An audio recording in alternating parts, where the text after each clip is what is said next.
Tem dias que parece que a vida não para, né? Faculdade, tarefas, vida social e o sonho do concurso ficando para depois.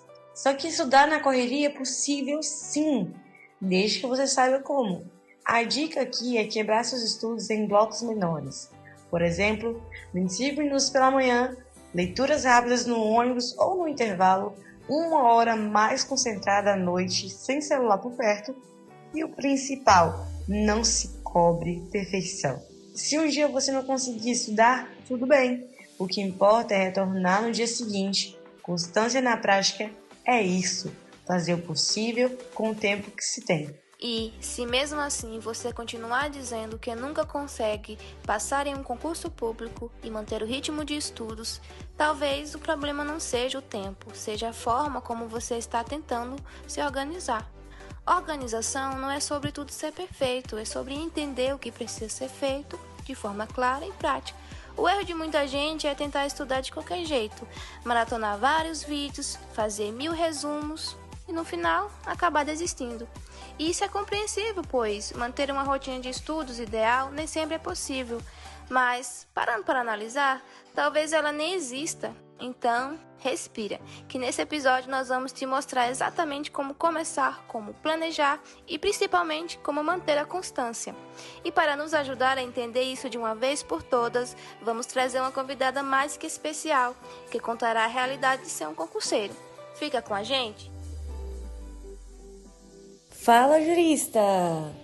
Está começando mais um episódio do nosso podcast. Hoje a conversa é especial.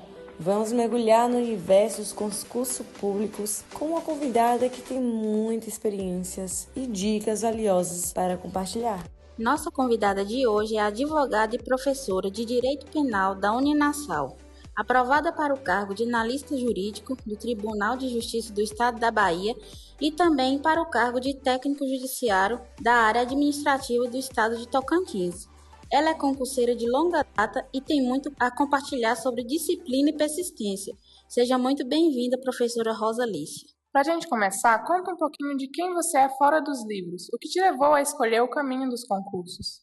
Bom, olá meninas, obrigada pelo convite. É um prazer estar aqui conversando com vocês sobre concurso público. E o que me motivou a estudar para concurso foi uma questão de me entender vocacionada para isso. Eu costumo dizer para os alunos, olha, direito ele é um leque de oportunidades, mas não significa que você vai conseguir ser feliz ou pelo menos ter ali, alcançar o que você almeja para a sua vida pessoal e profissional em algumas áreas. Tem gente que é vocacionado para advocacia, tem gente que quer concurso público, o meu caso é concurso público. Todas as profissões que eu já pensei em desempenhar no direito exigem concurso público. Então a gente vai se adequando, se ajustando a essa vida. Vamos falar da rotina, como era ou é seu dia e de enquanto se preparava para os concursos. Bom, eu sempre tive uma rotina muito corrida, desde a graduação, porque eu sempre uni trabalho e estudo. E até hoje permanece assim. Claro que hoje eu já consigo uma flexibilidade de horário maior do que na época que eu era CLT. Isso ajuda bastante para a gente formar uma rotina melhor para estudar. Mas basicamente eu divido o meu dia entre estudo, trabalho, aula e treino. Eu faço os estudos em blocos de 1h30 a 2 horas e é sempre a primeira coisa que eu faço no meu dia.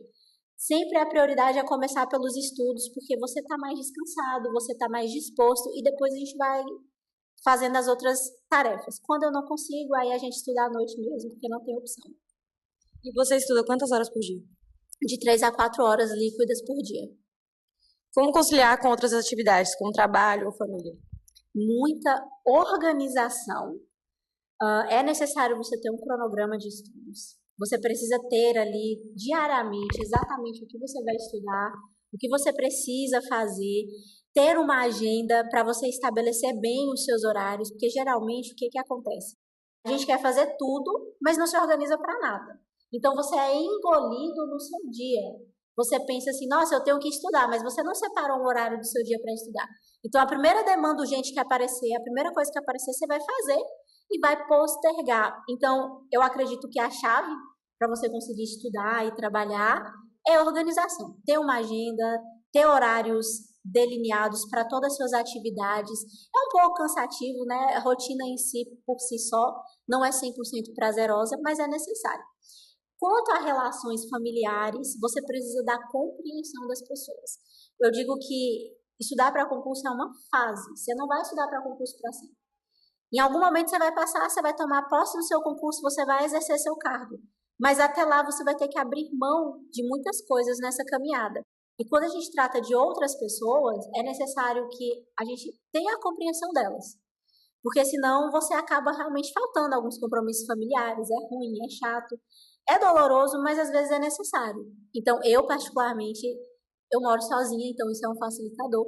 Mas para as pessoas que convivem comigo, tanto os meus familiares que estão longe, quanto relacionamento afetivo, quanto amigos que são mais próximos, eles entendem a minha rotina e compreendem. E eu me faço presente nas coisas mais importantes, porque a gente também não pode deixar a vida passar no automático, a gente tem que estar perto.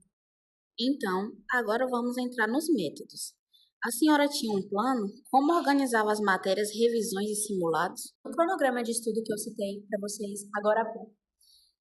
Essas questões de métodos de estudo, elas são muito individuais. E existem vários métodos. Para mim, sempre funcionou o método tradicional, de você sentar, separar um tempo, pegar uma disciplina e um conteúdo e estudar. O que eu fiz para aprimorar esse estudo com o tempo? Eu, dentro do meu cronograma, o cronograma eu costumo dizer que é o mapa da vida de quem faz concurso. Você vai ter um cronograma que vai contemplar disciplina que você vai estudar no dia. Por exemplo, segunda-feira eu estudo direito constitucional, direito financeiro. E dentro desse dia você vai estabelecer metas de conteúdo. Para essas metas de conteúdo, se for, por exemplo, uma matéria que eu não tenho afinidade, que eu tenho dificuldade, aí eu vou para o método tradicional, que é assistir a aula, fazer anotação, ler doutrina, ler o manual, esmiuçar mesmo esse conteúdo. Principalmente quando a gente está formando a base.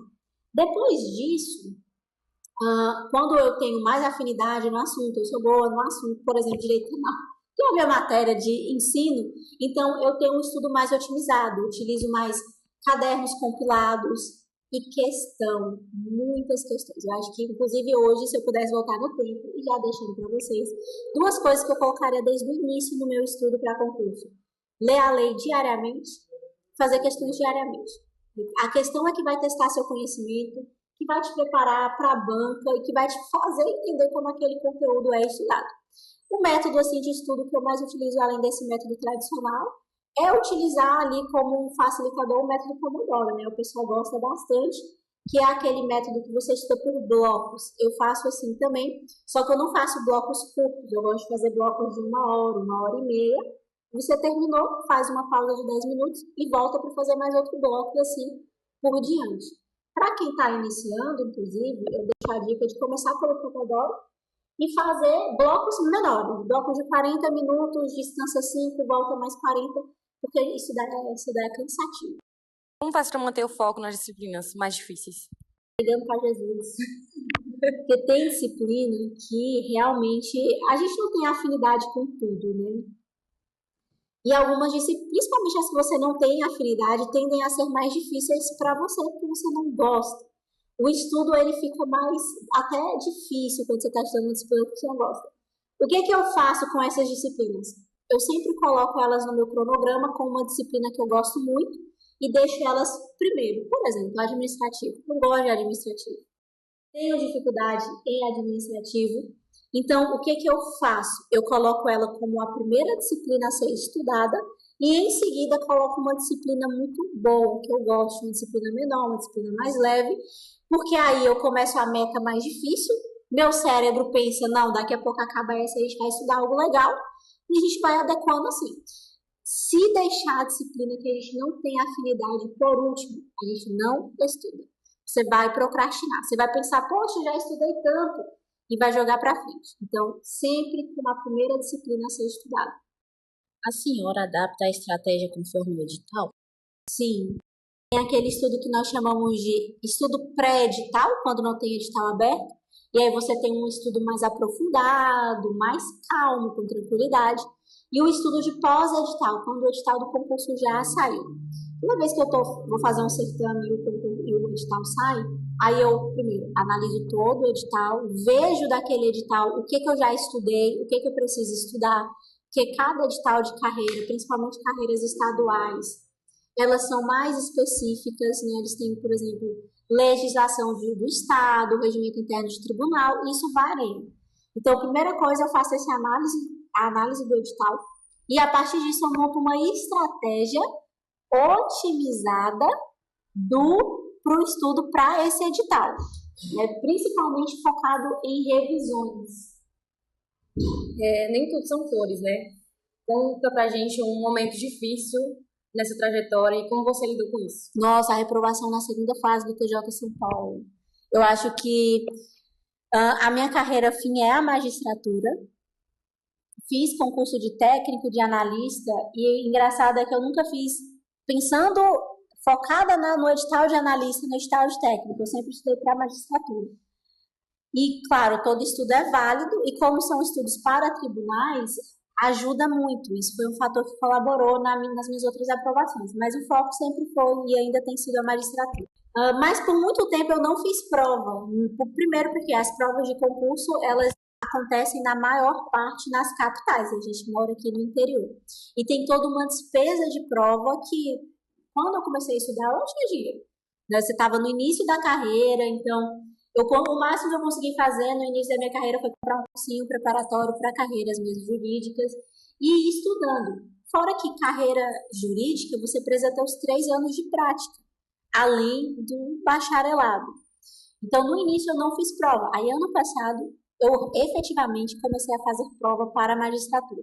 A primeira prova que eu enfrentei foi o ENAM, período de nomeação, que é para você exercer o cargo efetivo, que pode demorar 1 mês, 1 ano, 2 anos, e aí só Jesus sabe também. Mas eu estava preparada, assim, para esse pós-aprovação. Não sei como vai ser na vez da magistratura, mas para o de analista, pelo fato de ter estagiado muito tempo em tribunal e convivido com analistas, aí eu já tinha mais ou menos uma noção. Agora vamos lá. Se a senhora pudesse dar 3 conselhos bem diretos para quem está começando agora, quais seriam? Bom, primeiro entendam que é uma fase. Uma fase não significa a sua vida inteira, mas um pedaço dela. E que o tempo vai passar de toda forma. Então, a sua escolha de estudar para concurso hoje, ela vai ser uma escolha difícil, que vai exigir de você muitos sacrifícios, mas lembre-se que é uma fase que passa. 2, persista nos estudos. Estudar nunca vai ser algo que você vai jogar fora, mesmo que depois você mude o seu caminho, mude o seu foco, todo aquele estudo ele vai te servir para alguma coisa. E 3, acredite que é possível. É possível. Professora Rosa Lícia, muito obrigado por ter compartilhado sua história e sua experiência com a gente. Sua trajetória nos concursos públicos, marcada por persistência, disciplina e coragem, nos mostrou que a aprovação vai muito além de decorar conteúdos. Ela envolve também autoconhecimento, propósito e resiliência. Ouvir seus relatos tão sinceros sobre os desafios enfrentados, as inseguranças, os nãos que antecederam o sim e a alegria da conquista foi mais do que enriquecedor. Foi um lembrete poderoso de cada esforço vale a pena quando sabemos onde queremos chegar. A maneira como você conduziu a conversa com leveza e profundidade tocou a todos nós. Trouxe a esperança para quem está começando, força para quem está no meio do caminho e até alívio para quem anda cansado da jornada. Foi realmente inspirador. De nada, eu agradeço vocês também, meninas. Sucesso para vocês na jornada acadêmica. Eu sei que não é fácil, mas é tudo uma fase, passa e tudo vale a pena. O nosso esforço hoje, o que a gente planta hoje, a gente colhe amanhã. Não tenho dúvidas disso, porque eu sou testemunha viva de que o nosso esforço hoje, ele nunca é invalidado amanhã e sempre dá frutos bons. E aí, gostaram? Agora vem aquele resumão de como seria um plano de estudo simples e realista, com base em tudo que a nossa convidada nos compartilhou. Primeiro, escolha um concurso que você quer e, se ainda não decidiu, escolha um que esteja dentro da área que você mais gosta. Segundo, baixe o edital, veja as disciplinas cobradas e liste todas elas. Terceiro, defina quantas horas por dia você tem disponível de verdade, e não precisa ser muito tempo. 1 hora ou 2 bem focadas já fazem muita diferença. Quarto, distribua as matérias em blocos, alternando entre teoria e prática. Quinto, use um cronograma semanal, como revisão aos sábados e resoluções de questões aos domingos. E por último, estudar é necessário sim, mas viver também.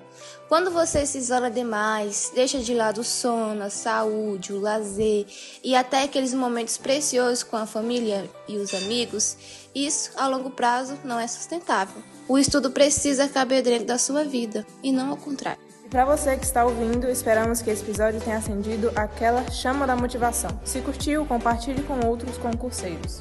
Até o próximo episódio e bons estudos!